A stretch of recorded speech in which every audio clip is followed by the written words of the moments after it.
Thanks for joining me today for episode 95 of Think Big with Michael Zellner. All positive, no politics. My guest today is Geoff Calkins. Geoff is the lead sports columnist for the Daily Memphian and has been so since its inception in September of 2018. He was a sports columnist at the Commercial Appeal for 22 years. Geoff graduated with a BA in history from Harvard University in 1983, and he is author of the book After the Jump, which is published back in 2016. Geoff is also the host of the Geoff Calkins Show every Monday through Friday from 9 to 11 a.m. on 92.9 ESPN Radio Memphis, and he is a five-time winner of the AP Sports Editor Best Sports Columnist in America. Geoff, welcome to the show. Good to be on. Thanks for having me. My pleasure. Tell us something interesting about yourself most people don't know. Well, I've written so much about over the years. So, I mean, in the end, the interesting things the quirky things about me that I may have talked about at various times are, so I had a pet raccoon when I was a kid. That's one. I think a lot of people at this point know I'm one of 9 kids. I'm 8th of 9 kids. I had leukemia when I was a kid. When I was in 3rd grade, I was diagnosed, but I've written about that. I was diagnosed with leukemia, and I'm lucky to, that was at a time when everybody who had it, or most people who had it, didn't make it. My mom, when I was diagnosed, said, she said later on, she told me, she said, this is in my adulthood. She said, I thought at the time it would have been easier if you'd been hit by a truck. Wow. Because the end was pretty certain. It wasn't, and so there is that. And then I think a lot of folks know I was a lawyer in a past life, I mean, so I don't know what else there is. I talk pretty openly on the radio about all the various twists and turns of my life. So I'm afraid I may be overexposed. I don't know if there's that much at this point that people don't know about my twists and turns. Absolutely. You guys are very open on ESPN radio and share your lives. I think that's one of the things that draws people to the station so well, is because they feel like they're a part of you. Well, what I actually, and I often think, is that people, like if I write about my dad or mom, who've both within the last couple of years died, at first I used to feel sort of, am I being self-indulgent writing about, my dad, or taking my mom and dad to Disney or whatever else? But then what you realize is that there is so much commonality in the human experience that when I'm writing about my mom and dad getting older, or when I'm writing about Scott Morris's Bernese Mountain Dog dying, or when I'm writing, people relate to things in their own lives. We're all on this trip, different places on the trip, but we're all on this trip together. And so I think there are things in life that are universal that I try to touch on both in conversation and in my writing. You said, quote, Mom would haul the big manual typewriter into Buffalo Children's Hospital, and she set it up next to my bed, and I would dictate stories, and that's how my life began as a writer, unquote. You just mentioned that you were in the hospital in 3rd grade, because of leukemia. How did writing those stories, to your classmates, I know back and forth, they wrote stories to you, you did them. How did that help you get through that time? Oh, I have a very murky, I never felt particularly sad or anything. I was just a kid. I remember one of my memories was the nurses had to come and tell me that I couldn't play my harmonica before 6 a.m. or something, because I'd wake up and I'd want to play my harmonica, and that's sort of in the same way that people now at St. Jude, a lot of people will tell you that it's this incredibly happy place, even though it's dealing with really hard stuff. I didn't think of my childhood as anything but, wonderful. The writing thing, as you grow up, you begin to realize you like doing certain things, and you think of yourself in certain ways. And, maybe some kids realize that they're faster than everybody else. Right. I'm one of the things about me, this was never me, is I'm fast. Or one of the things about me is I can fix things with my hands. Or, way back when I liked writing, where do I have it? Right here. So this is a journal from 7th grade. that I had to keep for English class. It wasn't just me deciding to do it, but, you know, there's a hockey, a Leafs, I must go to a Toronto Maple Leafs game or something. And I'll just open here. I'll open to this is just a random Saturday. This is from May 4th, 1974. I don't know what it's going to hold. Okay. This morning when I woke up, I swiftly dressed and ate, and after that packed a lunch. I was going to an animal sanctuary to be shown around with the rest of our group. We, divided into groups. I'll skip ahead to see if there's anything interesting. When I got home, I mowed the lawn. This took a long time since we have big lawns. After this, I proceeded to give Paul Colello a sound whipping in tennis. The final score was 6-2, 6-3, 6-3. Paul let me know he would win. So something about owes me 50 cents. Anyway, I just sort of chronicled my life here. I actually have a segment. I have something in here where I actually talk about getting a bone marrow, which is where, you know, I don't know if you've ever had one where they stick a needle into basically your spine. That gets a little gruesome. Yeah. But here's the end. My mom raised standard poodles. And one thing you do with standard poodles at the end is when they're little, is you cut off their tails. Okay. It's called docking their tails. So this one day, mom she was a doctor too. The standard poodle thing was on the side. So one day we must have been docking tails that day because, and this is from 1974, I put in the journal that is a puppy tail. That's the end of a puppy tail. And to show what kind of bad but pun writing I was writing even back then, it says, this is the last entry in the journal. It says, this is the tail's end. So anyway, I thought of myself as a writer. And then, you know, even as I went off to law school, when I became an intensely unhappy lawyer, I sort of always had that in my mind, that what I really like doing is writing about sports and writing about stuff. And so that's why I said, well, I better give this journalism thing a try before I, you know, get too old. And that's sort of how that evolved. What effect did Larry Felser have on you back when you were just 12 years old? Did Larry Felser? Larry Felser was the columnist well, it was funny. You grow up. Did you grow up here in Memphis? Yes. So you grow up reading whoever you read and hearing whoever you heard. And for me in Buffalo, the columnist in the Buffalo News was Larry Felser. And it's funny because the Buffalo News would run Red Smith too. They ran Red Smith's column like weekly or something. And I would always wonder why we're running this Red Smith guy. Because Larry Felser is the one who wrote about my beloved Buffalo Bills or Buffalo Sabres. He wrote about the things that interested me. Well, Larry Felser was a perfectly good columnist, but he was no Red Smith in terms of stylistically. But I really would, I would read, there was the Buffalo News and the Buffalo Courier Express, and then the same way that here there was the CA and then the Press Scimitar. Okay. And I was, you know, if I misbehaved, mom would say no sports section for a week. That was the kind of, you know, it was like saying no ESPN or taking away your Game Boy now or whatever else. But back then it was no sports section for a week. And so I had moments when I thought I'd like to be that guy who's his little picture in the paper who wrote about things wrote about local sports. And sure enough, I grew up to be him. You know, you were raised in a suburb of Buffalo called Hamburg, and you went to Hamburg High School, I believe, home of the Bulldogs. Are there a few teachers that you remember that had a big impact on you? Oh, yeah. I mean, there were Mr. Alexandrovich was my English teacher who had us do this journal, and he's one of my favorite teachers of all time. You know, he did the deal where you came in. I remember the first day of class, he came in and said, you know, write down on a piece of paper how to make a peanut butter sandwich. You may have heard of this shtick before. And so you write down how to make whatever. And then he gets one and he pulls it out and he starts reading, and it'll say, well, you take some bread. And so he'd pull out some bread.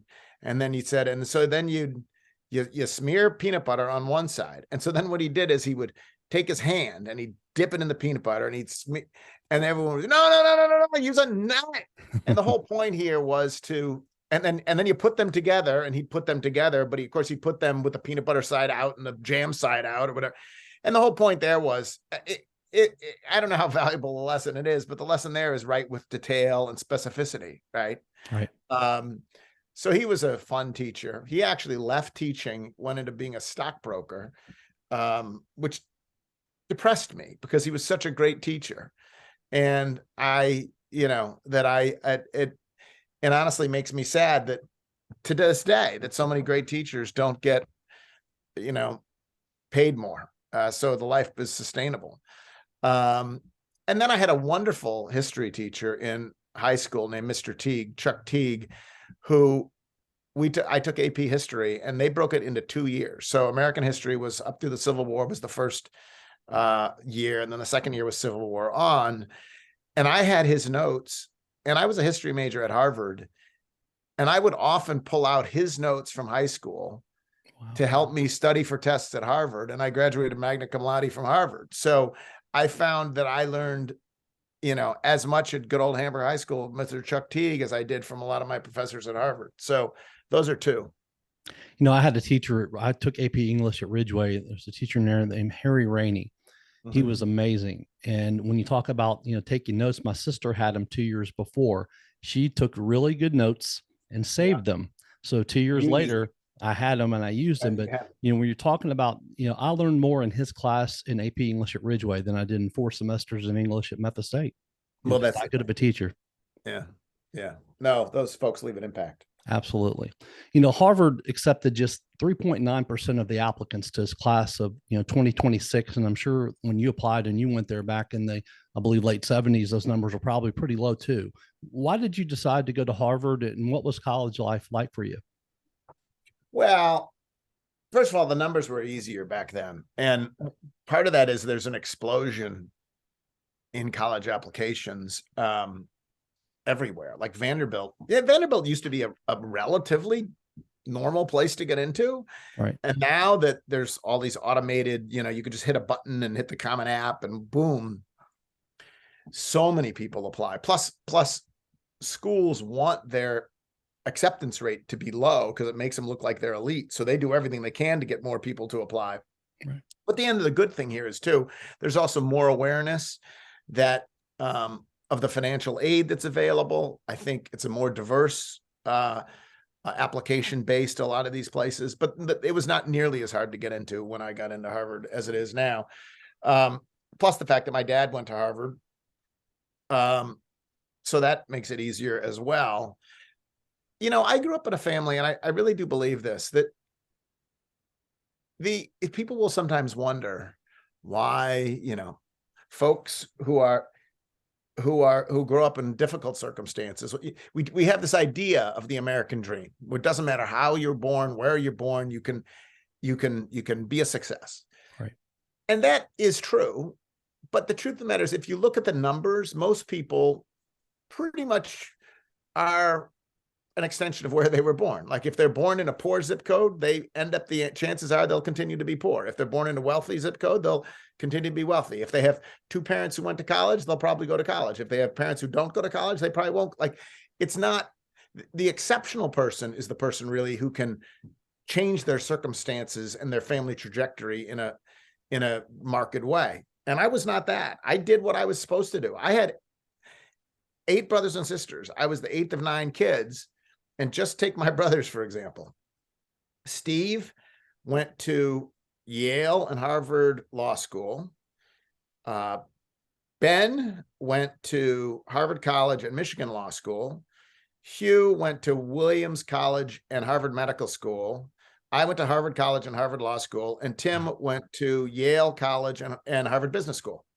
So we all...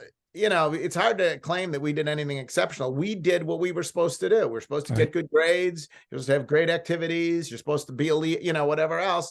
And but if I had, honestly, it's by the sounds of it, if I'd grown up in a family of, a family that owned a deli, I probably would have owned a deli. If I'd been in a family that robbed banks, I would have robbed banks. It's not like I did the family business. Right.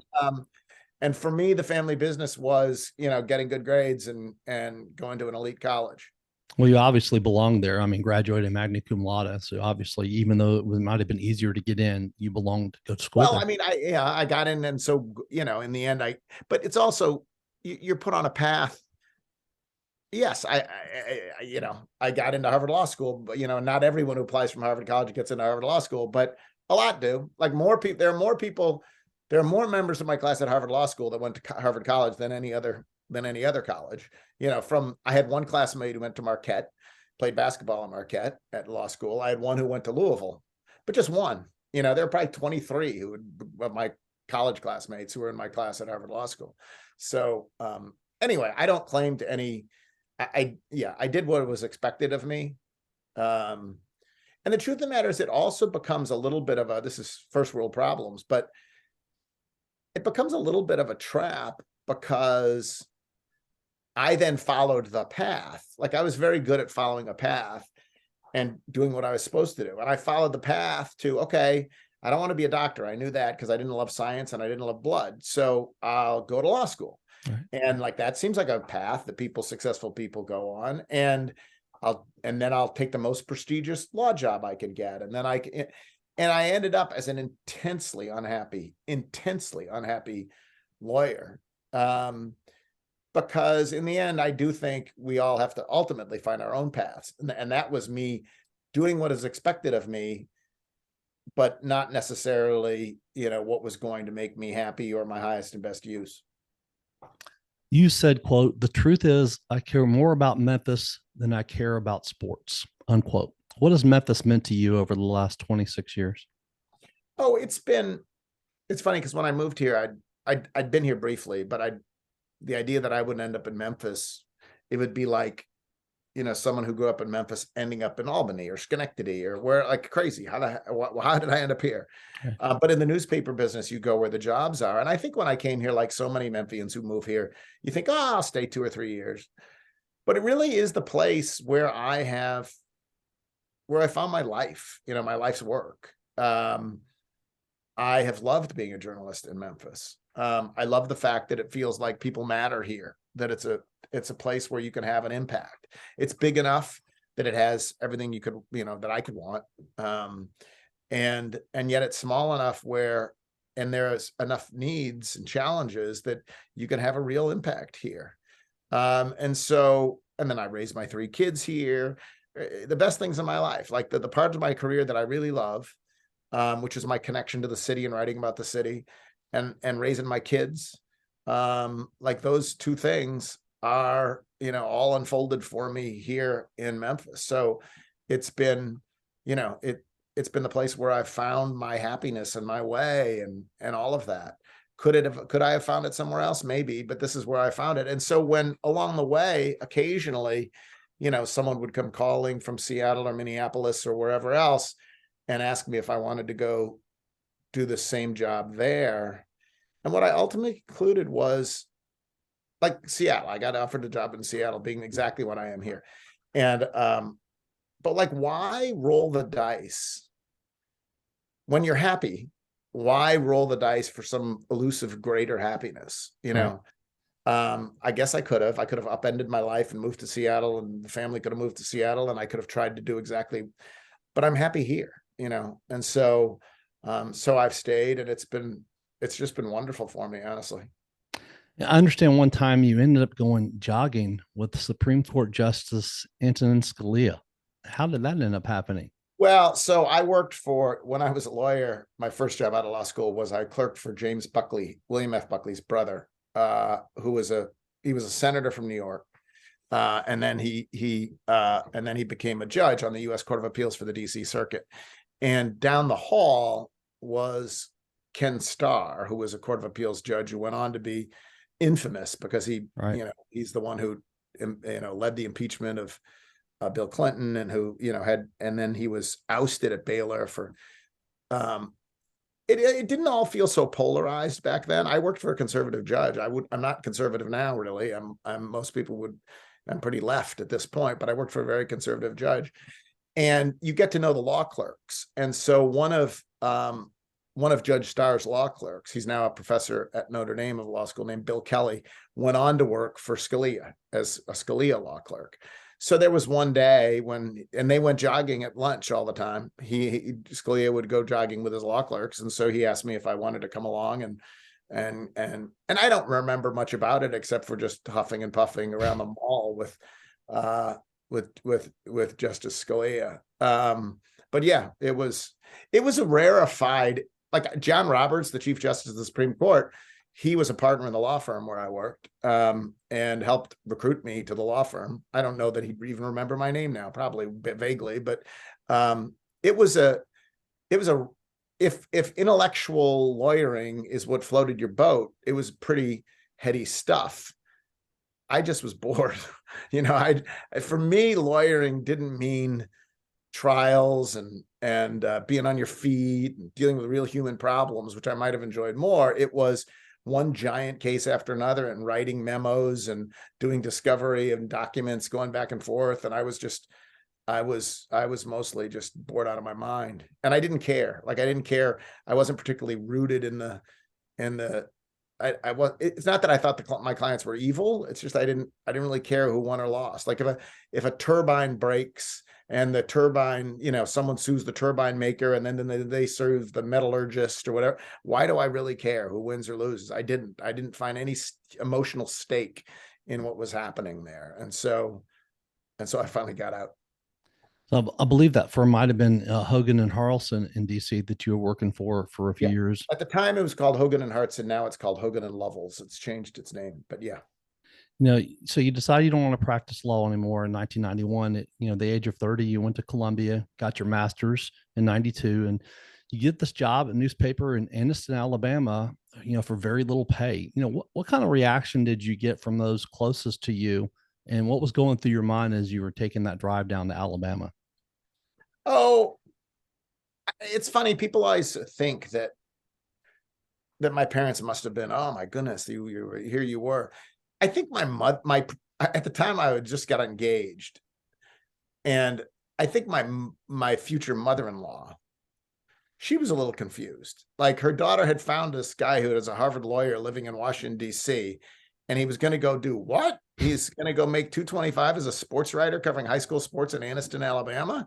So I think she was a little confused about it, but honestly, she in the end was supportive and was proud of the work that I did, and would save clippings and stuff. So in the end, maybe it's because I was the 8th of 9 or whatever else. Maybe it's just wanted me to be happy, and I don't think they ever thought I'd be a good lawyer. They knew how crazy disorganized I was and whatever else. So it wasn't any like, what are you doing? I didn't get that reaction much from anybody. Now, I'll say this. I think one of the things, there's always the narrative becomes, you had the courage to leave what you did and go do something you loved, Well, I really had to leave being a lawyer. I was really emotionally falling apart. I was becoming a crazy hypochondriac. I was drinking too much. It wasn't really just this, oh, I don't love this, and so I'll go do something else. I was close to a breakdown. I was really unhappy. So I pretty much had to do something else. And I also didn't 100% know I'd be happy doing this. I'd never worked as a professional. I'd worked summers for the Miami Herald and for People magazine, but I'd never worked as a full-time practicing journalist. I had an idea, maybe it would make me happy, but as my kids are trying to discover what's going to make them happy, I tell them, go do things. If you love it, great. If you don't love it, also great, because then you learn you haven't loved it. And so I didn't know as I was heading off to Anniston, Alabama, that I was going to love it or that it would be sustainable. In fact, I didn't really know until a few years in, maybe until I got to Memphis, that it was really that I could do it at a level that would make me happy and that would, put enough money in my pocket that I could pay my bills. I knew that making $225 a week in Anniston, Alabama was not sustainable. So I just went with it, and I don't know how it's going to end. And it's one of the difficult things, I think, is that embarking on a path where you're not certain where it's going to lead, you're doing it, you're doing it with the hopes that it'll lead you somewhere, but you don't know. And if it doesn't work out, then you follow another path, it seems to me. But anyway, so I was gung-ho, but uncertain as to how it would work. Did you feel like if it didn't work out, you'd go back to law, or would you have pursued something else? No, I knew I could go back to being a lawyer, because one of the advantages I had was having the legal credentials that I had, which are pretty good. I sort of felt like I could still be employable. Like if I had, gone to a barely credible law school and finished in the bottom 10% of the class and then gone to do something crazy like this, I think it would have been, why would we hire you? But I always did have this sense that if I wanted to go back and find a legal job, I could, even after I did this crazy thing. I could just say it was I needed to get out of my system or whatever. But I think I would have tried to be a different kind of lawyer. I like people. I like talking to people. In the world of lawyers, no one leaves Harvard Law School to go work as a family lawyer, as a divorce. Right. They go there's nothing wrong with it, but it's just not where the sort of most elite lawyers. It's not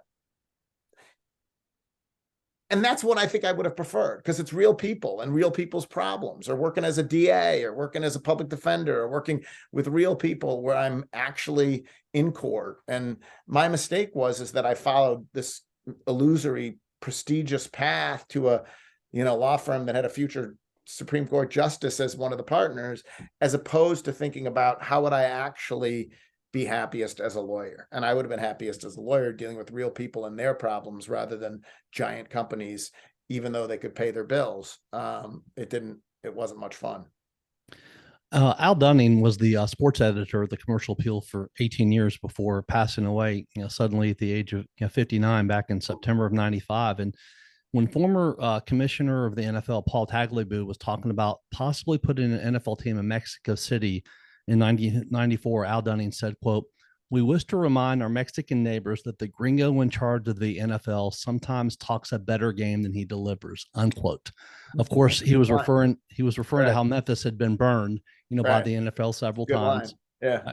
You were in Florida for a few years, and then in 96, you get offered the job to take his place at the Commercial Appeal. You moved to Memphis.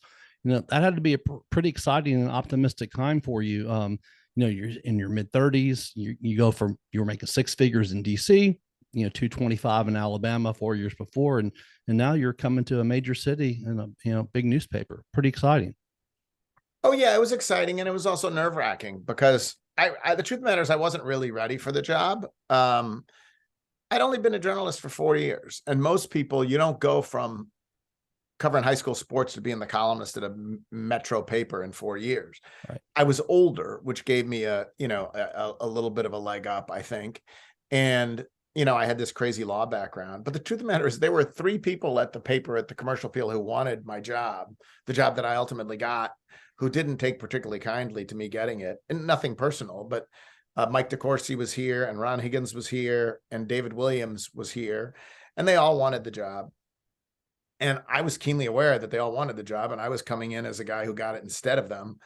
And I didn't really know what I was doing that much early on. So I was a Yankee. I was a strange, there was definitely the city and I had to sort of get used to each other. There was a feeling out process. But, I liked it from the start because and maybe it's because of people like Walter Stewart and Al Downing and George Lapides. Al Dunning and George Lapides. Al Downing was a baseball player. Al Dunning and people like that. There was this tradition of caring about the paper. One of the things I really liked about Memphis is the paper mattered. Yeah.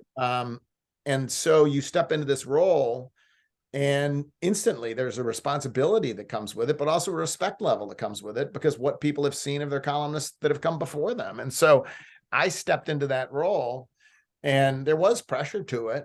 Oddly enough, that role, I like Mark Giannotto and he's a friend of mine and he does a fine job at the CA. But the truth of the matter is that job that I was inheriting at the CA, it doesn't exist anymore. The columnist for a big paper, when I got here, the Commercial Appeal had a circulation of 250,000 people. There were 250 journalists in that building.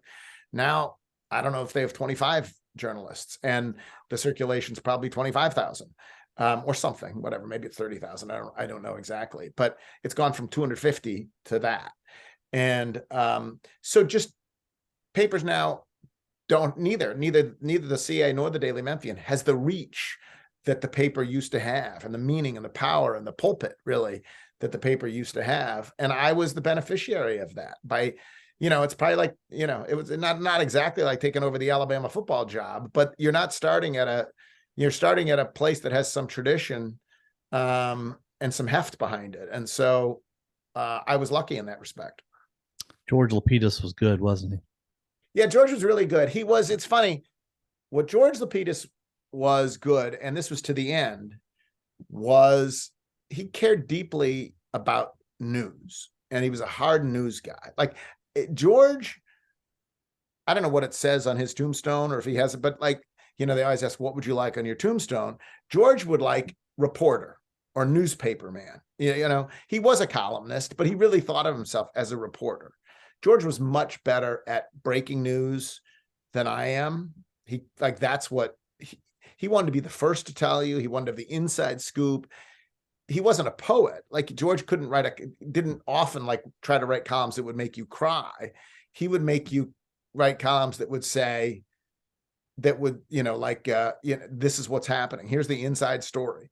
I was mystified when I moved here. The sports editor was John Stamm, and he would assign someone to watch the TV news every evening to see what they had. I came from places where the TV news never broke news. You didn't have to watch them. Like, why would you possibly watch TV news? Right. To get news? They're following us in every way. But because George, who grew up as a newspaper guy at the Press Seminar, he took that sensibility to the TV. They would break news all the time. And so the newspaper literally had to have someone watch the news to see what they had. And that was just George. Like George was a news guy, a hard news guy. He got people involved. I remember the Press Seminar as a kid. He had this thing called Beat Lapides. Right. Picking games against bumper him. stickers. And the bumper. Yeah, I forgot about the bumper stickers. I've heard much about the bumper stickers. Yeah, but I forgot about those. Yeah. You said, quote, in many ways, Memphis is like Buffalo and that they're sort of the underdog places, but a real strong sense of place and self. I fit here. I was happy. When you're happy, I always figured, like you just said a little earlier, why roll the dice on greater happiness somewhere else? I was happy here, so I've stayed here for 25 years, unquote. How do you define happiness in your life? Well, I mean, I don't think, I was just talking about this past weekend with someone. Happiness isn't a steady state. You can be frustrated in one moment and you can be stuck in traffic or something bad has happened. And happiness in any given day comes and goes, right? Right. I think, it's the pyramid of needs. First you want a roof over your head and food and all of those things, your basic necessities met. And too many people, honestly, in this city don't have that, right? So I don't take for granted that I have that. But then beyond that, I think it's important to like what you do, because we spend a lot of our day doing it, and to have some sense of meaning in your life. Now, for some people that may be a higher power or that connection to God or whatever else. For other people, it could simply be that I'm having an impact. I really value the fact that I have a job that, yes, pays my bills, that I like doing, but that also makes me feel like I'm useful, in some way, that I have there's some meaning to it all. My dad used to, he really has old school, New Englander. He really believed in, service and what sort of contribution are you making? And he saw patients until he was in his 90s. He wouldn't have considered not working. Like the idea of not working is what's the point if I'm not working here? And for him, working wasn't about putting money in his pocket. It was about being of service in your life to the broader cause. And I'm not quite as broad-minded and generous as my father was. I think it's fun to do things that matter. Like I really enjoy when I have written a column about someone and I hear that, it's framed on their, that they have it framed in their house and that it meant something to them. Or maybe a story that I wrote, it wasn't about that story I wrote meant something to other people who read it. It wasn't just the people I wrote about. So that's what's been fun for me, is feeling like in some very small way, I make a difference. And like life can't just be about stacking up material things and, whatever it is you like to do, playing golf or whatever else. There has to be more to it than just fun. I think fun is part of it, but I think, people used to walk around with this book, A Purpose-Driven Life. I never read it, but I think there is a great need in all of us, and maybe in what you're doing with your podcast, to feel like your life has some meaning and that you're making some contribution. And so that's a hard thing to ask for in a life, but I do think, to me, that's the essential piece. Once I get past the roof over my head, enough money to send my kids to school, that kind of thing. Brad Carson is the director of branding and sports programming for 92.9 ESPN Radio here in Memphis. And this is long, but it all needs to be read because it's so good. He said of you, quote, "I've learned so much from Geoff as one of the original people on 92.9 FM ESPN, and has helped me be a better radio person in Memphis, and likely a better person through his storytelling and compassion over the past 15 years with me.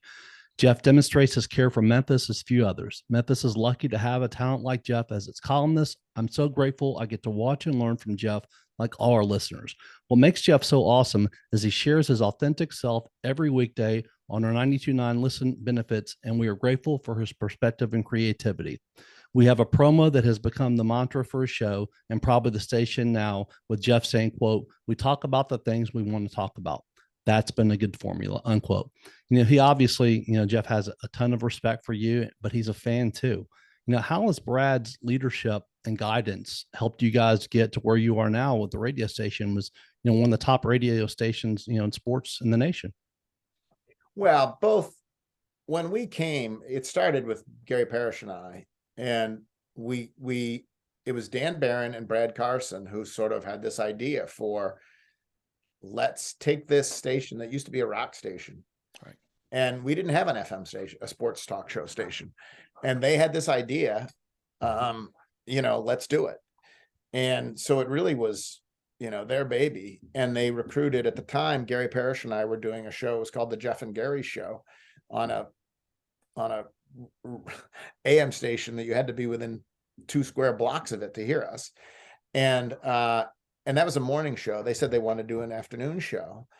And so, so it was a leap of faith that Dan took and that Brad took and that ultimately Gary and I took. Now, at the time, I was just getting divorced and I had young kids. And so I couldn't do an afternoon show.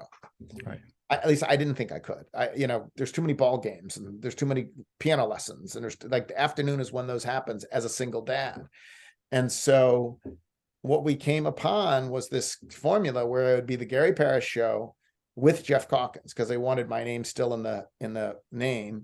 And that every day at 5 o'clock, I'd jump on with Gary and talk about whatever. And, they were generous enough to let us do that. Like, they didn't say, well, no, you got to stick to sports. You got to talk about this or whatever else. They just said, and we're incredibly supportive. Brad was the producer of Gary's show for a long time. People may have lost track of that. And so Gary and Brad really created the show. And then I was there at 5 o'clock every day. And then even later, my kids got older, whatever else, they started having morning show. Now I have my own morning show. I still do the Gary Parrish Show at 5 o'clock every day. Right. And that segment I do is just crazy because it's only about sports about half the time. Half the time it's about something else. And I really give Dan and Brad credit for, just letting us, be and willing to work with it and go with it wherever it led. And for Brad, who has then built that station beyond that, because there's Jason and John and there's Giannato and Jeffrey and and they built what is really, if you look at our ratings relative to other markets, they're crazy, just crazy. Our ratings are tremendous. And I don't know why exactly. Yes, we talk about sports, but occasionally people will tell us to stick to sports, but very clearly what we do works. Why would we, we're not going to stop doing it. And I think it's because, yes, people like sports. We like sports, but people also like cheeseburgers and they like movies and they like, whatever is happening that day. They like to talk about whatever's happening that day. And so that's what we do. And you talk about that. Lapides used to go off cue all the time. I mean, a lot of what he did wasn't sports. He talked about everyday things, talked about having wine or steak at a restaurant that he went to, and it worked well for him too. Well, then the funny thing is that I inherited George's Oak Hall ads, which is like George was really cared deeply about clothes. Paul Cowers at Oak Hall now says, Geoff, you're not a clothes guy. And I'm not. But I sat next to George because my start in radio really was as George's sidekick. I was George's sidekick for probably 3 years. And I would see the way he would talk about these other things. The way George could make a sweater at Oak Hall sound like, like the most valuable sweater that has ever been made on the history of sweaters. And I struggle. But on the other hand, if Oak Hall can make me look good, they've done a hell of a job. If they can, and it is funny how people now notice, like, Geoff, you for the longest time you were kind of a slob, and now you look much better, and that's Oak Hall. But anyway, I think of George all the time. I think of him all the time. I'll be in the press box and I'll think, I wonder what George would be writing or saying now, and I miss him.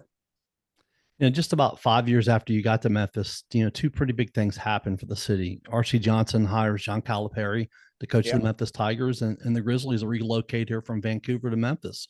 All of a sudden, having a big sports writing job at the Commercial Appeal got a little bit more interesting, didn't it?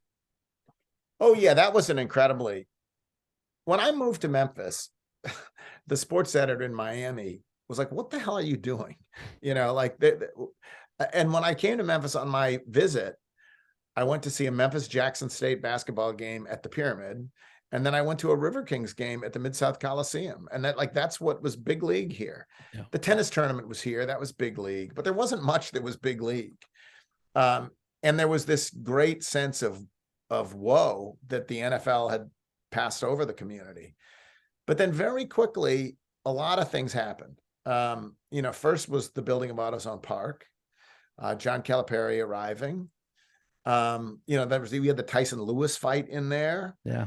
And then we had the Grizzlies come to town, and there was this sense of rebirth around Memphis as a sports town. None of it was easy. A lot of it was controversial. Like a lot of those things were controversial. The building of AutoZone Park was controversial. The building of FedEx Forum was controversial. But they've really reshaped the city from what was, I think, a low point in its sports history from when I got here to where we are now, when, the Grizzlies are one of the hottest teams in the NBA. Yeah, I think at the time you got here, that was sort of the end of the Larry Finch era. And then we had those few years there where the team just wasn't very good at all before Cal got here. Yeah, no, it was, I covered Larry's last year. I covered the end of his second to last year. So they lost to Drexel in the NCAA tournament, and then his last year. And then there was the Tick Price era, which was pretty woebegone.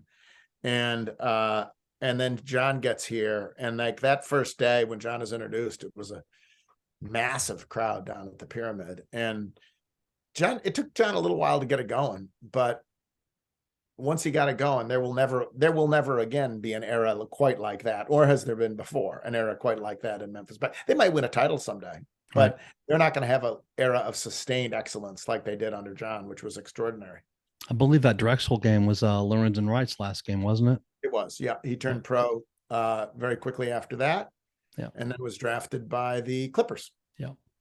It took me a long time to get over, Cal leaving Memphis, but I am now for several reasons. I have a few friends that are pretty close to him. He's been good to them. And I know he actually did some things to help out Larry Finch's family too, when he got sick. To say that you had an interesting relationship with Cal would probably be an understatement. How did John positively, change the city's perception and even the nation's perception of Memphis basketball while he was here? Oh, John was incredible. John was incredible. Yeah, it's funny, when I was just buying a Christmas tree, and the guy who sold me the Christmas tree said he used to sell John his Christmas trees too. And so we had a long talk about John. My relationship with John was highly combative, but I think largely that was because John needed enemies. Like part of this whole fuel was fights. You know, he Yeah. had enemies with people. He imagined an RPI guy who didn't exist. Like, you know, he would, and so he imagined me as this reporter who was being highly critical of him. And it's just, that's not the reality of, yes, I write an occasional critical column about this or that. Never basketball, honestly. It was always about, you know, whatever. There was at one point, there was a fight and his players were suspended. And I forgot who it was. They were playing in some important they were scheduled to play in an important non-conference game. And John changed and he said, I'm going to suspend him instead for the first game of the conference season because it'll be more meaningful because it's a conference game. Well, it was transparently BS. Like the game, it was it was in South Florida a conference game. And instead of suspending him for the game against Georgetown or whatever it was just, and I would call him on that kind of stuff. But so John was not a fan of mine, but I think I think John needs enemies to fuel himself. And I became one of his enemies. But it was unbelievably fun. And here's the other thing. Not only did they win at an incredibly high level, not only were they incredibly charismatic and as players and as a team, even though John didn't like me, he never stopped me from coming to practice or stopped me coming from his house for Selection Sunday, or he was wide open. His access to that program was wide open. You would go in there and there would be a St. Jude patient in there, and there'd be and then there'd be some shady characters in there, and there'd be the richest people in the city would be in there, and the reporters would all be in there. And John didn't care. Like, John thought that all publicity was good publicity. He really did. And in that way, his chip on the shoulder spirit was perfect for Memphis, much more than it is at Kentucky, honestly. Like, it's fine. Like, he's been very successful at Kentucky, but John has an us against them mentality. And at Kentucky, he's them, you know? So here he was us, like us. He had that, it fit perfectly. Obviously Kentucky's a better job and I don't begrudge him taking it. But he was a better fit here than he is at Kentucky. Don't you think winning a title here would have meant a lot more? I mean, you go to Kentucky, obviously historic blue blood program, right, but Adolph Rupp, Joby Hall, Tubby Smith, Pitino, all when he's the fifth guy to win a title there. He would have been the first here. Yes. And people made that pitch to him. You know, people said, John, what you're doing here matters more. It matters more to the city. It matters more to the community. It matters more. But I do think, like, at some point you get tired of fighting with the shorter stick. Yeah. And so I don't blame him for taking the job. I really don't. It was uncomfortable because I very clearly, I don't root against Kentucky. I did that first year because I think the idea of Kentucky winning the championship with the players who would have been at Memphis if John hadn't left, that would have been really painful for Memphians. But once you got past that, it's fine. Whatever. Yeah. I mean, yeah, he's won one title. You know, Anthony Davis was the best, one of the best college basketball players ever. But, since then, obviously tons of talent, but, hasn't gotten another title. I believe he's been there now 13 years. Oh, no, a lot of people would say it's been disappointing. He's not real popular at Kentucky right now. Like he has his supporters and he has a great class coming in. So like whenever there's a great next class coming in, it's amazing what recruiting does. It can buy you lots of enthusiasm, and because there's always the promise of what can happen next year. But I don't think if you had asked John or the Kentucky fan base at the moment he took the job, this many years later, he would only have one title. Would you take it? They would say no. And John would say no. Right. Whereas if you'd done the same thing at Memphis, yes, of course you'd say yes 1,000 times over. Win one freaking title, just one title before people die. That would be great. Right. Hubie Brown was almost 7 years old when he started coaching the Grizzlies in 2002. He just turned 89 this past September 25th. You said of him, quote, Hubie probably more than anyone else went out of his way to thank me for the way I covered him.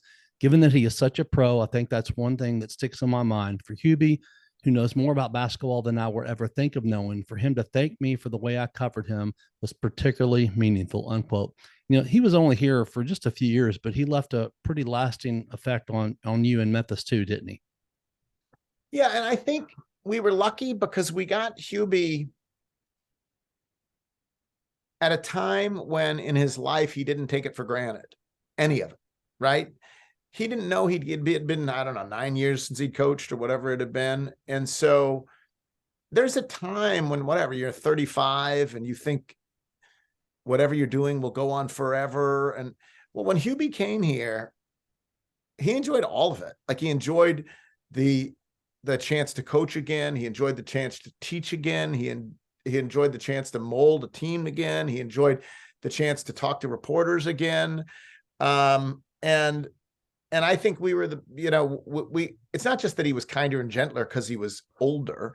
It was that he had an appreciation that he didn't have when he was younger, probably, or that any of us would. And so he was my favorite coach to cover, easy, my favorite coach to cover.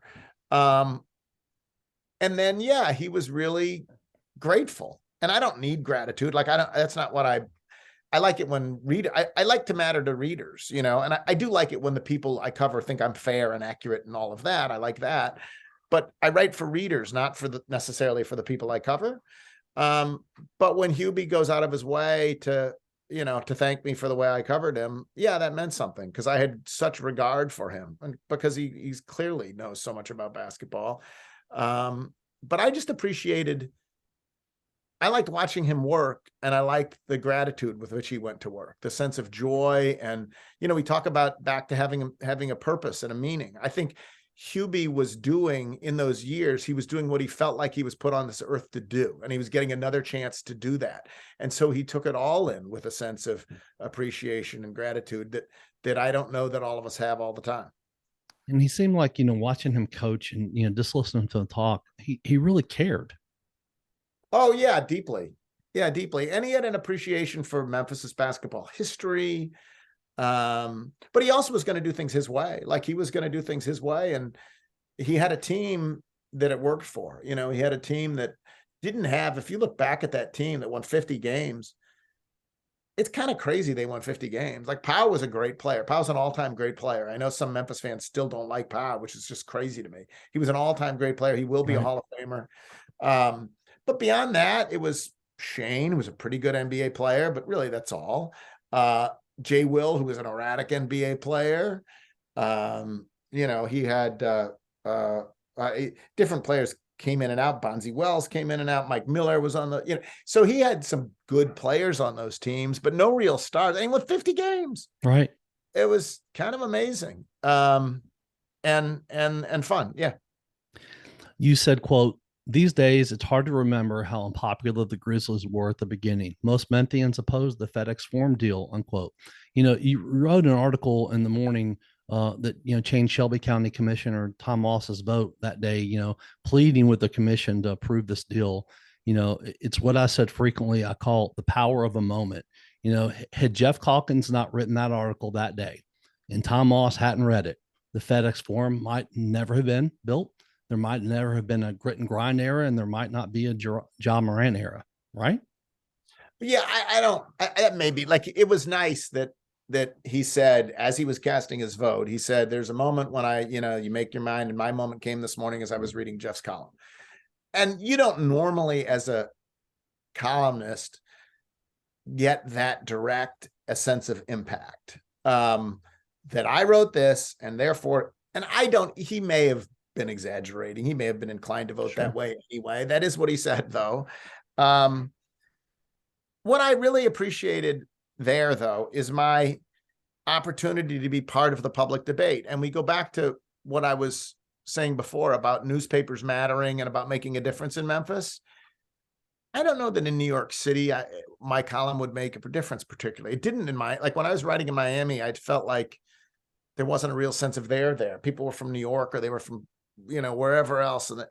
Whereas in Memphis, you felt like everyone read the commercial appeal. And so David Waters, who I deeply respect, was writing that it'd be immoral to spend all this public money on an arena. And I was writing, this is the opportunity. You can either pay the money and get an NBA team and stop calling yourself minor league, or you cannot, but they're not going to come and play in the pyramid forever. So you're either going to do it or not. This is the price of admission. And it struck me that it would be a reasonable, yeah, of course I would have preferred it had they built the arena themselves. They weren't not going to do that. Michael Heisley wasn't going to do that. That this was a moment as a community to say, we're going to do this. And so just being part of that public discourse has been like part of the pleasure of being the columnist here, is that sometimes people disagree with what I say. Sometimes they agree with what I say, but I like being part of the public discourse and having a voice that, you know, I think people know that I do care about Memphis and that my heart is in the right place. And I think they respect that about me, you know. To take that a step further, you said, quote, I love watching people pour into FedEx Forum for Grizzlies games. So happy, so much Memphis. It's not a picture of the city. Exactly. The socioeconomics don't line up, but it's wonderfully diverse and exuberant, unquote. I love this because it's something, I think about a lot in real life outside of basketball.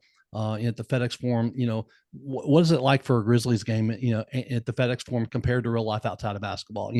Everyone at the games, all different ages, races, religions, are smiling, laughing, cheering, high-fiving, hugging. They're getting along. Wonderful, wonderful world it would be if outside the Forum, it was the same as inside the Forum. It really shows in my mind, if we really want to get along, for the most part, we could. What do you think? Well, I mean, there are reasons why we don't and do and whatever else. But yes, I think there's a limit. There's the idea that sports brings us together. You heard that about the 72, 73 Tigers, right? The sports has brought us together. And I think that's both true and not. It's true, and that in those moments we are together. And I think that can have value. And it's aspirational. The fact that we even say, isn't this great because all of Memphis is in this one place, is at least stating our desire that we understand that we are all one people and whatever else. Now, I wish it had more power once people left the arena. Yeah. And that's where I think it's limited. Like, I don't think that having a championship basketball team will wipe out poverty or it's going to all of a sudden mean that the schools in South Memphis are as good as the schools in Collierville or as well funded. I wish they were. I wish, but that's not going to happen just because everyone's cheering for the same for John Morant. But so I think there's a limit to the power of it. But as a picture of Memphis and what you would like it to look like, I was standing there at FedEx Forum and I just looking all these people come through, and it was just great. It was just great to see so much happiness, so much pride in Memphis. And it wasn't just diversity in terms of race. It was diversity in ages and shapes and sizes, and in-state and out-of-state and suburban, and like it was all kinds of things. And they're just pouring this building, and I just loved it. I mean, I'd go to Idlewild Presbyterian Church, and I took a friend to church this past Sunday, and it's a great church that's always stood up for civil rights and whatever else. This friend of mine said, it's a pretty white church, isn't it? And yeah, we are in so many places in our city, we separate ourselves. Certainly schools are basically segregated, not by law anymore, but in fact, and churches are largely segregated. Again, that people choose. And yet FedEx Forum is a place where all of Memphis goes through those doors, and it's fun to see it. You said, quote, I was hilariously, wonderfully wrong about the deal for Zach Randolph. I'm not sure I've ever been more wrong about anything in my life, unquote. Speaking of someone who helped bring people of all different kinds of people in Memphis together and who overcame a lot of obstacles and changed his life, Zebo is a perfect example of that, isn't he? Yeah, Zebo was great.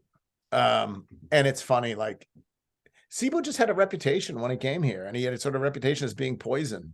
And I wasn't just going on reputation. I talked to people who covered him in Portland, and like Brandon Roy did not want him coming back to Portland. I mean, there were, and so there was a record, but it was nice that he was perfect for Memphis too, because people look at Memphis in the same way. They make up their minds about Memphis without really now knowing Memphis. Exactly. That's what you can do about Memphis. You can look and you can hear about Memphis and you can think, I want nothing to do with that place. Yeah. But if you really know it, then, I think you come away with a different perspective. And I feel the same way about Zach Randolph. Like, you could look at the track record when he got here and say, I don't know about that place.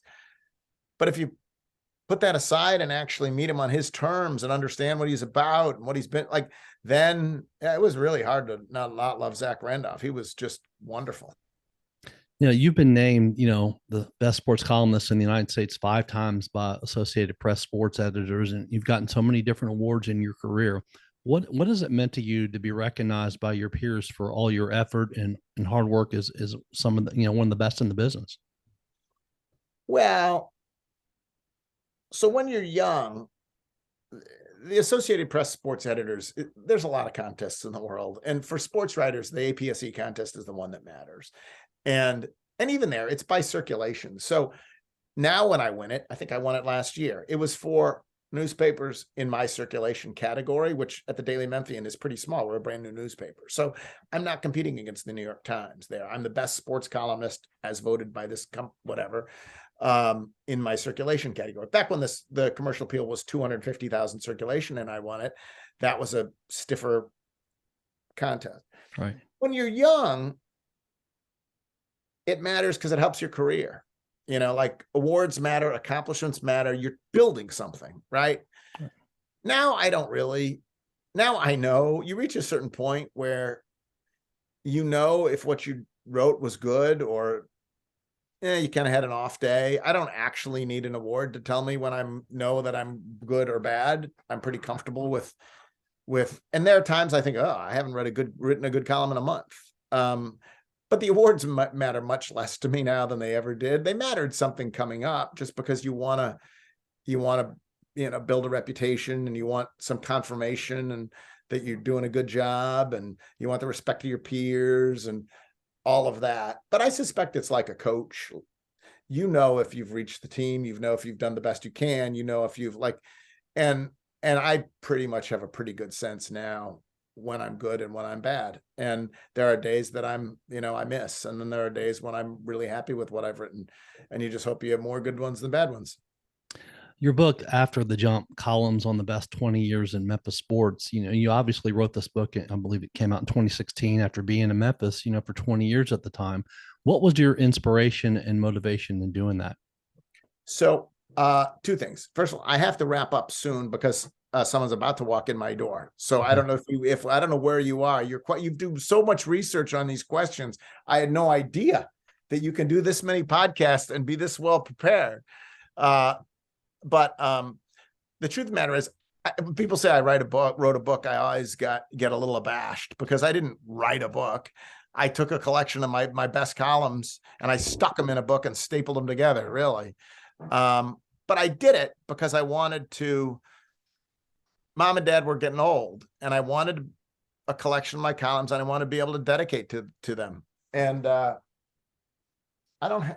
Do I have it here? Do you have it there? I don't know what my dedication says to them, but I was able to put these columns together and dedicate it to Mom and Dad. And that was really why I did it. And that was the point, is I wanted to have that, be able to say, here, thanks for supporting me. And, all these years. And so that's really why I did it. There've been many great relationships you've made over your years in newspaper and radio. One of those is with your, now longtime friend, CBSSports.com and host of the #1 rated drive time show in the Mid-South, Gary Parrish. And I asked Gary about you, and he said this, quote, Geoff is the first columnist I read consistently, literally every column he wrote while I was in college, trying to see if I could maybe create a place for myself in this profession. I wanted to be him, so much so that I probably copied some of his writing style. So the idea that I now, all these letters, can call him friend and colleague is pretty cool for me. We have so much fun talking to each other on the radio. That's a wild reality I couldn't have imagined 25 years ago, unquote. This bond goes obviously well beyond the 15 minutes you guys spend on the radio together, every weekday afternoon at 5. Geoff, what has that special friendship meant to you? Well, Gary's, super talented guy. And that's the idea, to have been there for Gary's whole rocket ship ride, from when he was a prep writer to now national columnist, is crazy. But we just have fun. Like, one of the things is, if you listen to us at 5 o'clock, we're on every day from 5 to 5:20, 5:30, something like that. It's honestly where we talk the most. We just have our conversations are like the conversations, it's like a conversation we would off the air, only it's on the air, because we're talking about whatever comes to mind. And the thing about, like, Gary is, he describes himself as a kid from Horn Lake, Mississippi. The truth is, he is wicked smart, and he is smart, and he is funny. And those two things, he has ideas. Like, if you listen to his radio show, he doesn't just say what everybody else says. He has ideas. He's thoughtful. He's smart, and he's hilarious. And so really, what Gary and I do at 5 o'clock, it's not even work. It's just a blast. We have a blast talking to each other. All right, I have to wrap up. Now someone's banging on my door. All right. Well, I appreciate you coming on today, Geoff. I'd love to bring you back again, because I do have a lot more to talk about. Oh my goodness, you go more than an hour? I had no idea. I have more to talk about with you, so I'd love to bring you back on again down the road sometime. We could do part two. Time. Awesome. Thanks so much for coming on today, Geoff. Thanks, Michael. I appreciate it. Bye-bye.